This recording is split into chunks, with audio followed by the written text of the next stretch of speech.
एक धूप से नहाए हुए घास के मैदान में मां सुअर गर्व से अपने 3 नन्हे बच्चों के साथ खड़ी है।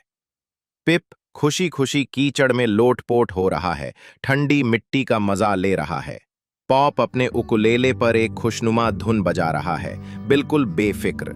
प्रूडेंस अपने चश्मे को ठीक करती है, उसकी नजर अपने काम पर टिकी है। मां सुअर कहती है, अब तुम्हें अपने अपने घर बनाने होंगे। याद रखना, मेहनत ही असली कुंजी है। पिप जल्दी से एक झोंपड़ी बनाता है, सूखे घास से। दिन की रोशनी में ही उसका घर तैयार हो जाता है।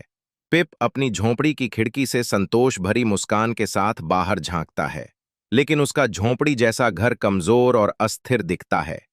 दूसरी तरफ हुल्क लकड़ियों से एक झोंपड़ी बनाता है और उसे फूलों से सजाता है।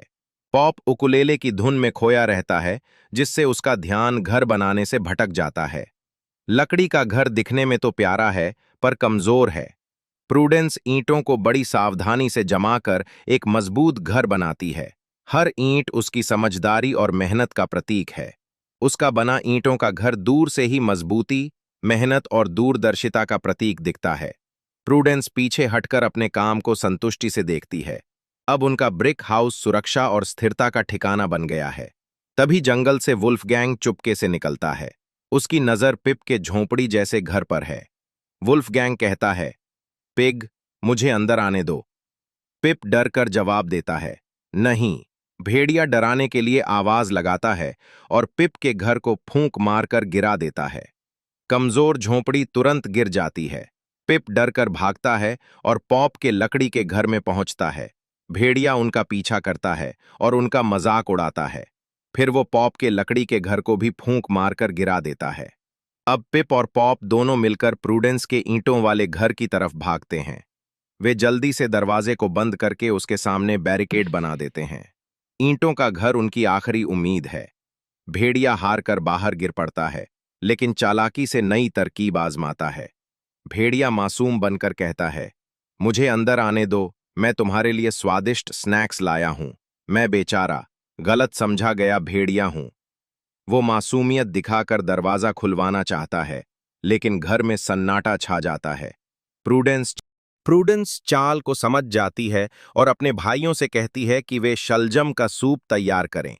पिप प्रूडेंस के कहने पर कढ़ाई में सूप को अच्छी तरह हिलाता रहता है। पॉप उकुलेले पर एक सस्पेंस भरी धुन बजाता है, जिससे माहौल रहस्यमय हो जाता है। भेड़िया दीवार चढ़कर छत से अंदर घुसने की कोशिश करता है।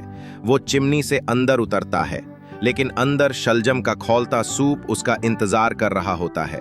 भेड़िया जैसे ही चिमनी से नीचे आता है, सीधे खौलते सूप में गिर जाता है। जलन से करहाता हुआ वो दौड़ता हुआ बाहर भागता है। उसकी चाल नाकाम हो जाती है और वो हार कर वापस लौट जाता है। ईंटों का घर बिना किसी नुकसान के खड़ा रहता है। सुअर भाइयों की चतुराई और मेहनत का प्रमाण।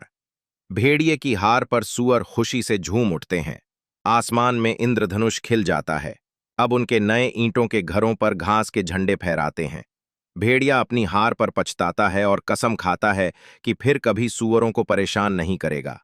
आसपास के पेड़ों की पत्तियां हवा में हिलती हैं और सभी सुअर अपने मजबूत नए घरों में खुशहाल जीवन जीते हैं, हमेशा के लिए।